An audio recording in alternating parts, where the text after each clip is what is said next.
자, 반갑습니다. 배동찬 교수의 맛있는 돈 이야기의 배동찬입니다. 월세 400만 원이 60만 원으로 다가구가 노후 대책 안 되는 진짜 심각한 이유라는 제목으로 해서 우리가 오늘은 이제 다가구 주택에 대해서 한번 얘기를 한번 해보도록 하겠습니다.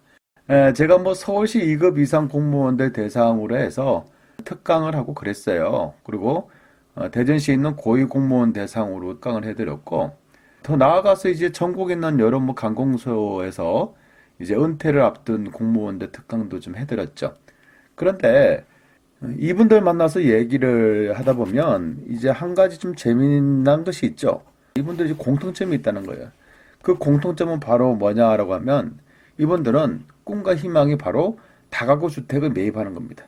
그 왜 다가구 주택을 이렇게 매입을 하고자 하시냐라고 하면 거의 뭐 100%가 다가구 주택을 매입을 하면 월세가 나오기 때문에 노후가 준비가 된다라는 거죠.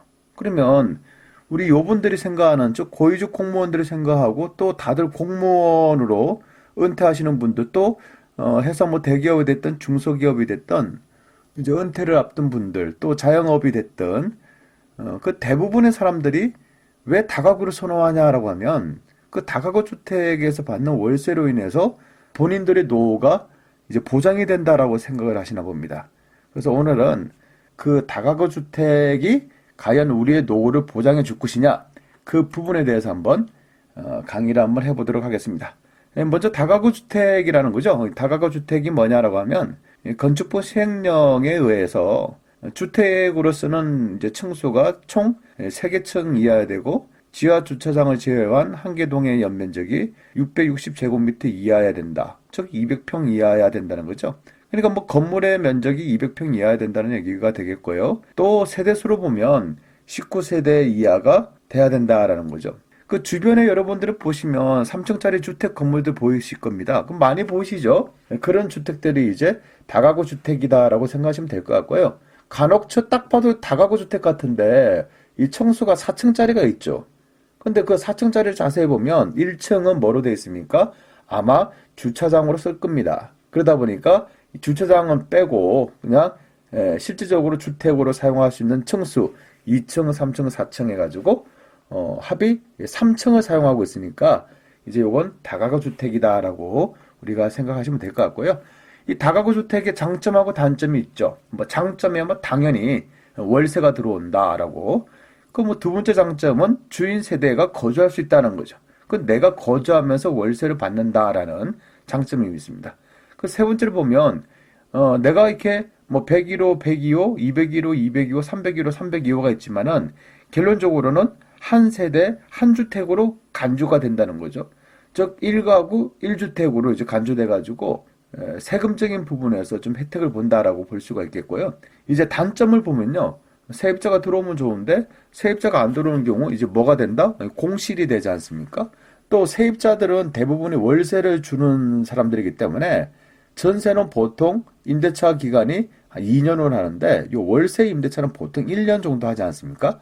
거기다가 이렇게 공실이다라고 할 경우에는 좀 단기 임대라 해가지고 뭐 때때로 6개월짜리도 하고 하는 경우가 좀 많죠. 그래서 일반 전세에 비해서 월세 기간이 짧다는 게 그게 세입자들이 거주 기간이 짧다는 게 단점이 될 수도 있겠고요. 간혹가다 이 세입자들이 월세 미담하는 경우가 많죠. 또 세입자들이 쓴 가스와 전기비 이런 게 또 미담이 됐는데 세입자들이 납부를 안 하고 갈 경우 뭐 부득이하게 집주인이 대신 납부하는 경우도 종종 있죠. 또 뭐 주인 세대에 거주할 수 있다는 장점은 있지만은 주인 세대가 내가 거주하게 되면 주인 세대에 해당되는 월세가 안 들어온다는 이제 단점이 또 되겠죠. 그리고 또 주인 세대에서 거주를 대부분의 주인 세대가 맨 꼭대기층이잖아요. 맨 꼭대기층이다 보니까 여름에는 덥고 겨울에는 추워요.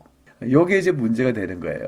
그 다음에 이제 또 시간이 지나면 도배 장판 해줘야 되고 화장실, 싱크대, 신발장 요런 거 이제 손을 봐야 되고 또 자연스럽게 뭐 시간이 지남으로써 건물이 감각상각 되겠죠. 또 제가 생각하는 또 중요한 또 이게 단점이라고 또 생각되는 거는 이제 자본적 이익이 크지 않다라는 겁니다. 여기서 말하는 다가구 주택을 매입을 해가지고 자본적 이익이 크지 않다라는 말은 우리는 부동산 투자를 통해서 이익을 보는 건 두 가지 유형이 있다는 거죠. 그 첫 번째는 자본적 이익이고요. 두 번째는 운영상의 이익입니다. 그래서 자본적 이익이란 거는 시세 차익을 의미하는 거고 운영상의 이익이란 거는 월세를 의미하는 거죠. 즉 다가구 주택이란 거는 자본적 이익, 즉 시세 차익을 노리기는 어렵고 오로지 하나 뭐 운영상의 이익을 좀 노릴 수밖에 없다는 거죠. 근데 이제 여러분은 아시다시피 좋은 부동산은 뭡니까? 내가 월세도 받고 시간이 지나서 요 부동산에 상승하는 자본적 이익까지 생긴다면 그게 좋은 부동산이지 않겠어요?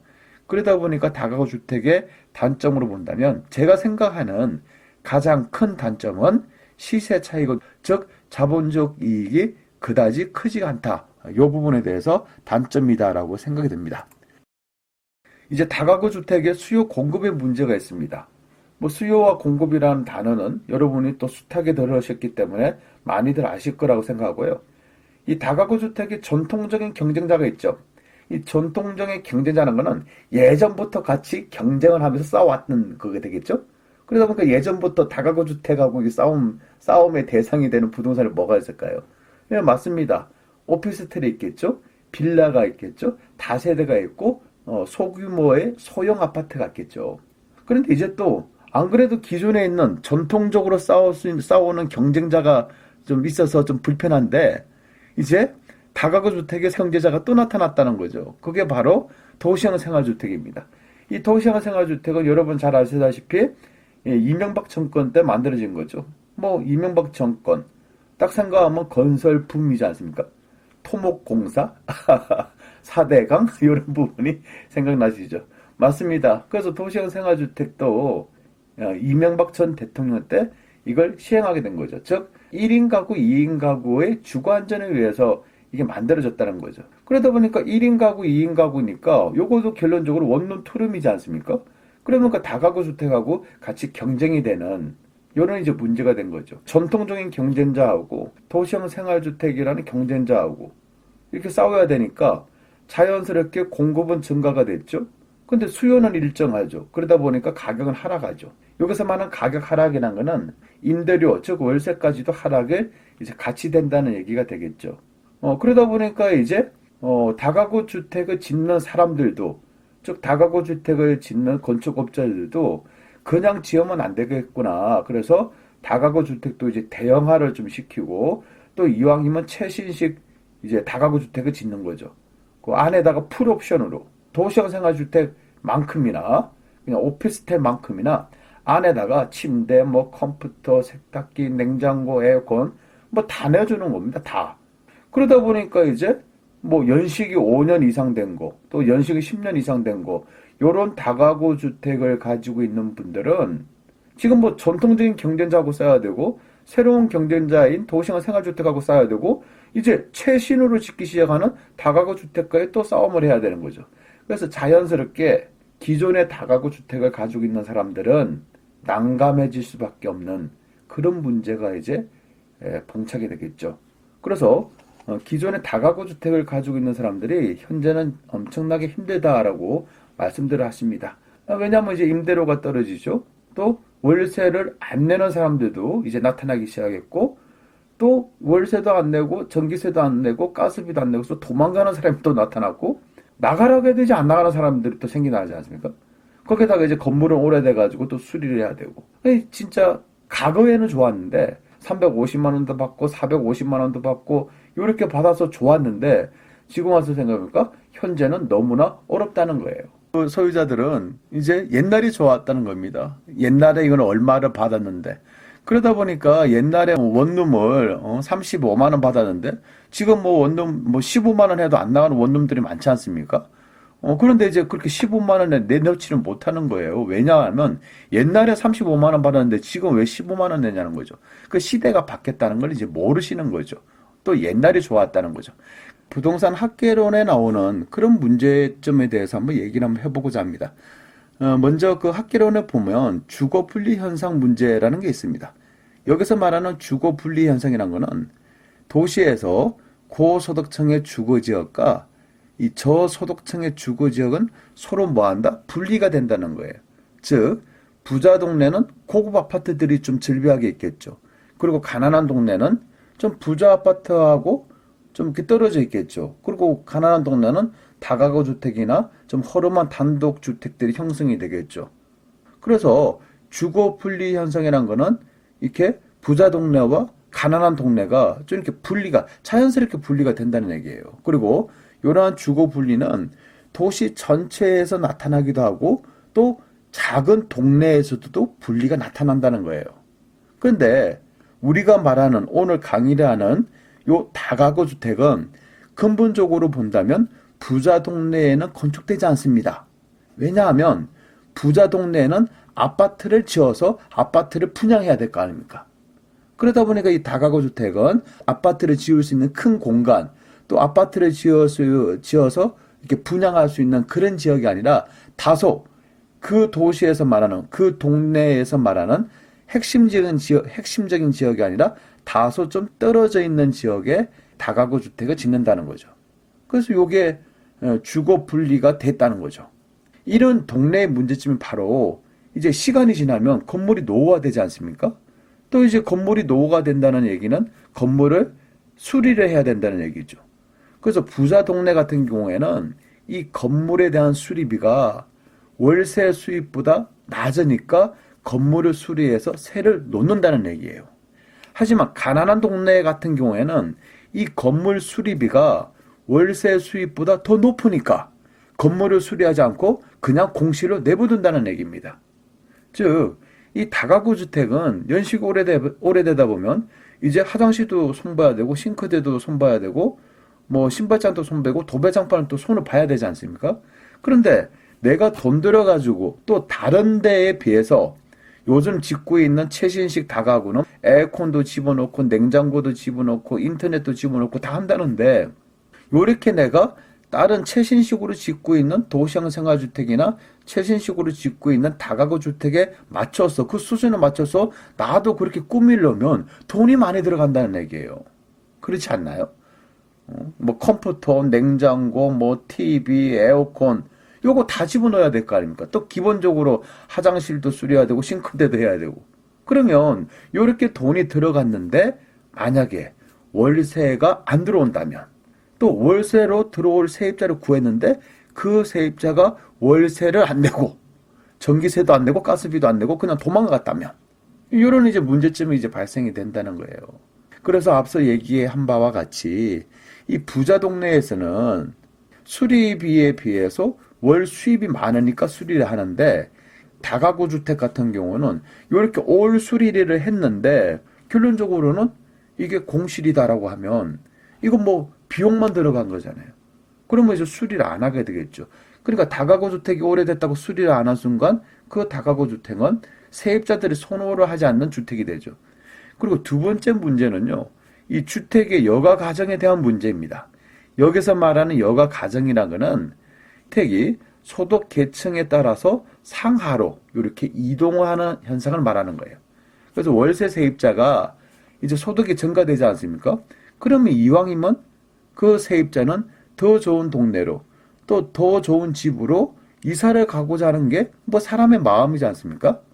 그리고 실질적으로 그 사람이 이사를 갔다면 이제 돈 잘 버는 세입자가 나간 그 자리에는 그 사람에 비해서 소득이 좋지 않은 다른 세입자가 들어오게 되어 있습니다.